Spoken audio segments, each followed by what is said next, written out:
Tim Cestnick is my guest all this week. I'm sure you were fascinated yesterday as we introduced him and the concept of tax planning. He's written a terrific book called 101 Tax Secrets for Canadians, Smart Strategies that can save you thousands. You maybe have read some of what he writes in the Globe and Mail. He is not only an author, he's a chartered accountant, he's also the president and CEO of the WaterStreet Group Incorporated. Welcome back, Tim. Thank you. And when you use that term fascinated about tax planning, I'm not sure my wife would agree with that, but it's... Well, you're doing a great job. Now, we got a short period of time, and I want to get into this. You introduced to us yesterday 4 pillars of tax planning. The first pillar is deductions. Yes. Go for it. Let's talk about this. Deducting to save tax can look depending on your situation, can be very different. But claiming deductions and tax credits to reduce your tax bills is critical. So if you're pulling out your tax return this year and you see nothing really in those lines that are allocated to deductions, you might want to take a look at what you're doing, what might be wrong in your planning.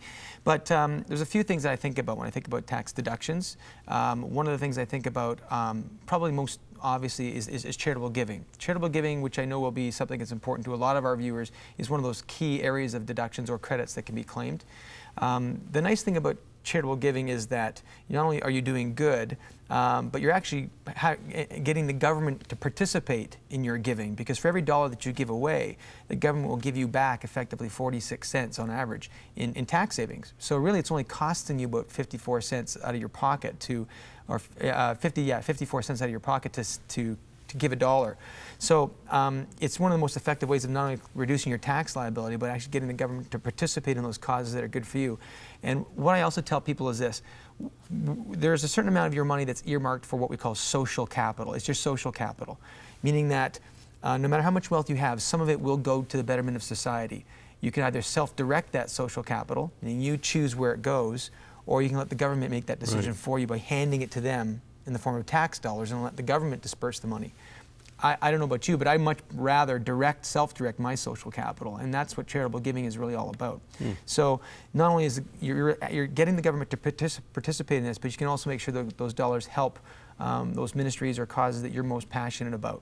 So it's a pretty important way to claim a deduction or a credit, if you will. Yeah, and of course with Crossroads, you know, it is a federal charity and has been supported by charitable dollars for its entire history. I'm sure a lot of our supporters would testify to the fact that, you know, giving to Crossroads is, you don't do it for this reason, but it's a benefit to them. Yeah, and you always have to think of it as though you need to have a heart to help first, because it is costing you still something, right? Yeah. But it's still a benefit.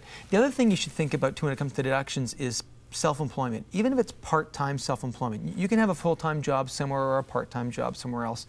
But to create some self-employment income in your tax return is probably one of the greatest tax shelters that's still available. Why is that? Because when you earn income from self-employment, you can claim any deductions against that income, things that you couldn't otherwise claim, things like part of your mortgage interest, part of your property taxes, part of your car expenses you may not be able to otherwise claim. And any cost, in fact, that was incurred for the purpose of earning that self-employment income. So it doesn't have to be a full-time business. You might be earning as little as $2,000 or $3,000 or $4,000 a year. But when you earn that income and effectively pay no tax on it because of these other tax deductions, which is quite possible, it's a fantastic tax shelter. Now, is there a bit of a startup cost there in terms of incorporating a small company? Normally you wouldn't. No, I'm not even talking about setting up a corporation here. No? This is just a proprietorship. It's just you hanging out your shingle in business for yourself. You don't even need to incorporate, because that's expensive. The nice thing about not incorporating is you can operate as a proprietorship, and in the first couple of years, if your expenses are greater than your income, you have a loss, and that loss will offset other income you have on your tax return, offset your other employment income, your other investment income, or whatever it might be. So having some self-employment losses in the first couple of years, which is not uncommon because you may not earn that much income in the first couple of years, actually helps you from a tax perspective. It just opens the door to a world of deductions you couldn't otherwise claim. Anything else under deductions? Well, there's lots of things. Medical expenses, of course, are something we think about. Child care expenses for people who have children at home. There are special rules around some of those things, but keep in mind, if you're going to claim medical expenses, put those on the tax return of the lower income spouse. When you file your returns, you'll get more bang for your buck that way, just because of the way the tax law works. Donations, very similar. Claim them all on one spouse's tax return, generally on the higher income spouse's tax return.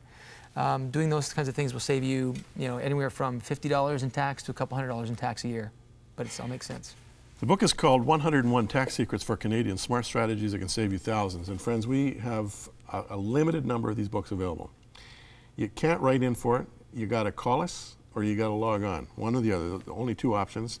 We don't want you to be disappointed. We know you're going to want the book. It's terrific. It will really, really help you at this time of the year.